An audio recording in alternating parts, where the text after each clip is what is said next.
Es domāju, ka katram ir sapnis aizbraukt uz Karību jūru, iespaidojoties no filmas Karību jūras pirāti. Un arī manai sievai tas arī bija viens no nepiepildītajiem sapņiem. No vietas, kur mēs dzīvojam, līdz Karību jūrai ir ļoti liels attālums.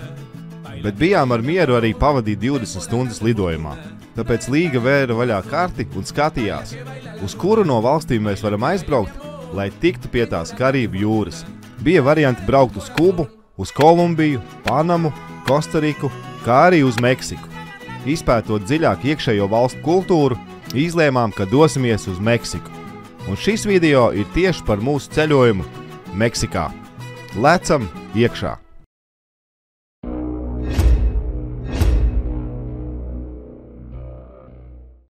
Tici vai ne, bet 11 stundas vēlāk es vēl joprojām sēžu šķībajās brillēs. Pēc minūtēm 20 mēs būsim jau Dallasā. Esam izvisījušies, piekusuši, pārguruši.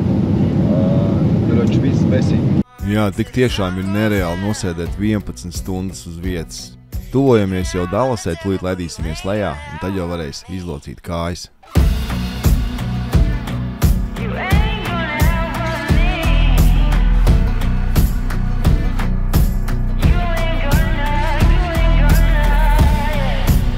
Laipni lūgti Dallasā. Redzēt, no Dallas, no gubernatora, jā. Karoči, cik mēs esam tādi abi divi kaistīgi kurītāji, tad mums vajag būt baigi labi, ja mēs esam kaut kur uzpīpēc. Jo mēs neesam 12 stundas punktējuši. Pat 13 varētu teikt, kopš iegājām Londonas lidostā. Tad mums ir 2 stundas līdz nākamajam lidojumam no Dallasas uz Cancūnu.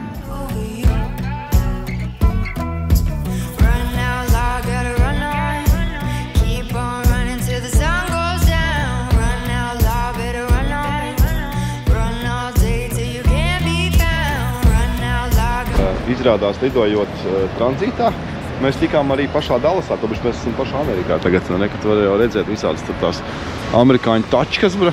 Starp citu mums lidmašīna kavējās stundu, kā visi normāli, visi laicīgi. Viņi zināja, ka mēs baigi čamājamies. Pēc starp citu robežas kontrols tas čalis, viņš gan tāds baigi nesteidzīgais bija. Viņam bija pohni. Security izgājām vispār easy. Jā. Visi tādi baigi neapmierināti izskatās. Kaut kur atgādina bišķīt Latviju, ne? Tā kā visi tādi sabozušies un tā tālāk, bet visā kopumā ir kā ok. Tagad mums jāmauc ir uz to Skylinku, jā, pasties kāds ir, kur augšā aiziet, un mums vajag C terminālu. Cik mums jālido stundi 40, ne? Nē, 2.30. Foi 2.30, jā. Es jau Līgai piedāvāju, saku, ja jau mums izlaid ārā Dallasā, mēs varējām palikt šeit. Nu jā, mums pēc tam varētu arī bišķīt izčakarēt par to, ka mēs tranzītā braucam un paliekam Amerikā. Bet nu nekas, brauksim uz Meksiku, atbrauksim uz Amerikā citu reizi un izdomāsim normāli to tripu, kā saka, rūtu, kā mēs brauksim, kur mēs brauksim, viņam atbrauksim uz Ameriku arī. Uz Miami bija. Uz Miami aizbrauksim, uz Miami aizbrauksim, uz Kopenhāgenu aizbrauksim. Viss, kas ir Amerikā. Tu jau zini, ka Kopenhāgena arī ir Amerikā. Mēs nesteidzamies, jo bez mums neviens nekur neaizlidos. Es taču pilots kā nekā, reku stjuartiet. Galvenā. Please do not block the doors. Allow people to exit. Little too much southern comfort, hanging with my friends all playing games. We all started at a full house, ended up just me and good old James. I could swore that I was winning, kinda had a feeling. Last thing I remember, I was drinking till the moon shined. Oh my. Mēs laicīgi, mēs pat uzspējam nopirkt šitos te ap kaklu. Līgai arī sākās mums boardings. Gatavi uz Meksiku maukt.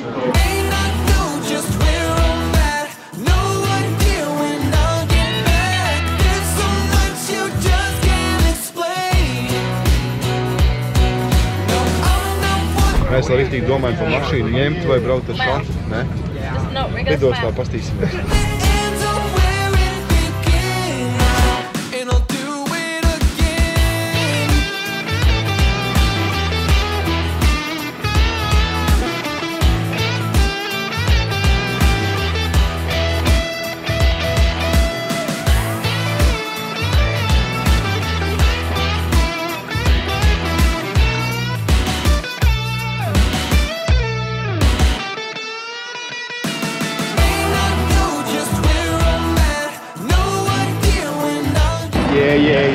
Beidzot. Pasties ārā jau ir tumšs. Kāds 15 minūtes, kamēr tikam ārā lidmašīnas. Jā, riktīgi tā. Cik ir pulkstens? 6 bišķīt pāri, ja? Pusē 7. Afigieķi. Es jau līgai teicu to, ka uz Meksiku nevajag nekādas kontrolas. Nekādām kontrolēm Meksikā nevajadzētu būt, tāpēc, ka Meksikā visu var vest iekšā. Bet te jau pofīgi cilvēkiem valdība paslēpj un patur noziedzniekus veidot brevīs nopistos. Valdība neizdod noziedzniekus, tad te var visu vest iekšā tikai uz tādu sūdzi, gan arī noziedzniekus, gan narkotikas, gan pilnīgi visu. Ai, kā es kļūdījos. Labi, pietiek runāt visus, jo mēs ejam tur un tad uz viesnīcu. Izdomāsim mašīnu, ņemsim te vai brauksim ar transferu. Mums ir galvenais tagad ko? 3-4 sakam kopā. Uzpīpēt! Nē, no sākumos šiltavas jāatbeku. Pareizi, jā. Ok. Nu, reāls tāds sviests, kruč. Es te neko nerunāšu daudz, iziešu ārā pastāstīšu. Kruč, galvenais atceries tur to kontūri. Tieši pirms iziešanas ārā jau no pašas lidostas priekšā bija tāda tā kā policijas ķēde.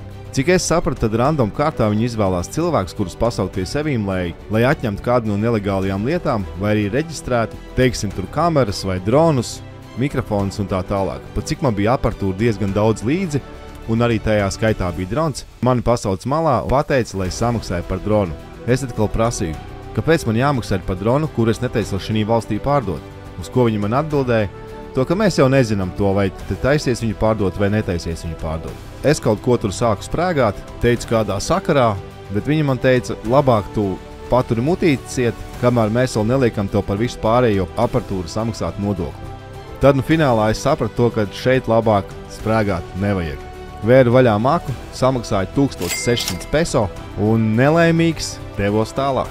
Bet nu labāk es samaksāju 1600 peso nekā Meksikai uzdāvinu dronu. Te mums iekšā tā baigi sūdīgi var redzēt, ticamāk, bet īsāk sakot, mēs esam mašīnā iekšā jau tūlīt mūs vedīs uz viesnīcu, tā kā, nu, cerams, uz sutenierismu kaut kur mani neaizvedīs. Braucam.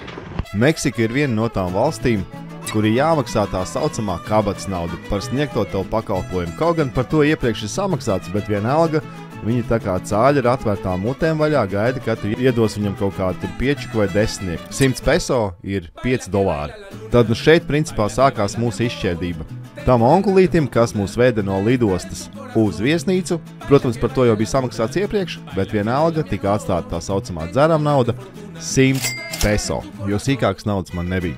Tad, iebraucot iekšā pašā viesnīcas teritorijā, protams, viss apkalpojošais personāls ir ļoti laipni, pretīm nākoši, prasa, vai tev kaut ko nevajag, vai tev kaut ko vajag. Godīgi sakot, man tā vien gribējās dirst pasūtīt, bet, nu labi, mēs esam atbraukuši uz kulturālu vietu, lai gan lauķi, bet tomēr labi līga varbūt nav lauķis, bet es gan. Interesanti izskatījās no malas tad, kad piebrauc klāt ar to, atceries to no 11 mājās, tur, kur ved iekšā tos čemodānus, ar tādu pašu figņu piebrauc klāt, aizved tevis to numuriņu, protams, arī tur tas čalis gaida naudu, tam arī tika samaksāts, un atkal tas bija sotaks, ja tie saucamies 100 peso. Tātad jā, skaitam kopā, cik tad finālā mums sanāks samaksāt dzeram naudās. Karači, mēs esam iekšā viesnīcā, vienkārši. Rimbā. Tad ienākot iekšā, šeit tev uzreiz ir, karači, tu var iekāpt iekšā un nolaisties lejā, bet ne, patiesībā tas ir traukiem domāts. Tālāk ejot iekšā, te pa kreisi mums ir toalete, kur var aiziet pakakāt. Tālāk te ir tāds baigais, tāds, nezinu, interesantākais tas, ka te ir duša, bet viņa ir caurspīdīga, ļoti liela gulta, tur tāds foršs aizmugurē izskatās. Tā ir, karači, te ir receptions, 247, viss strādā, re, kur Andis tur bija, tikko redzēja. Otrā pusē mums te ir šitās, te ir televizors, te ir augšā reku šitas sūds. Diezgan plašs mūsu jau somas, viss nomests. Ļoti labi šteli to, ka visu var kontrolēt ar šitienu gaismas, aizskarus, žalūzijas un, karači, visu to figņu var kontrolēt ar to.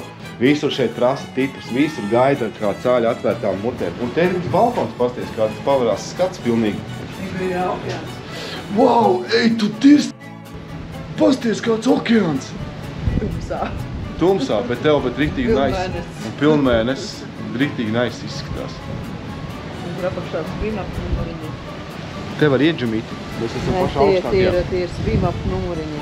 Swim-up. Mēs varam tikai tur, bet tie ir speciāli pie numuriņiem. Es prasīju viņiem sūtīju e-mailu, vai nevar samainīt, bet viņi man neatbildēja. Jā. Nu nekas ir okei.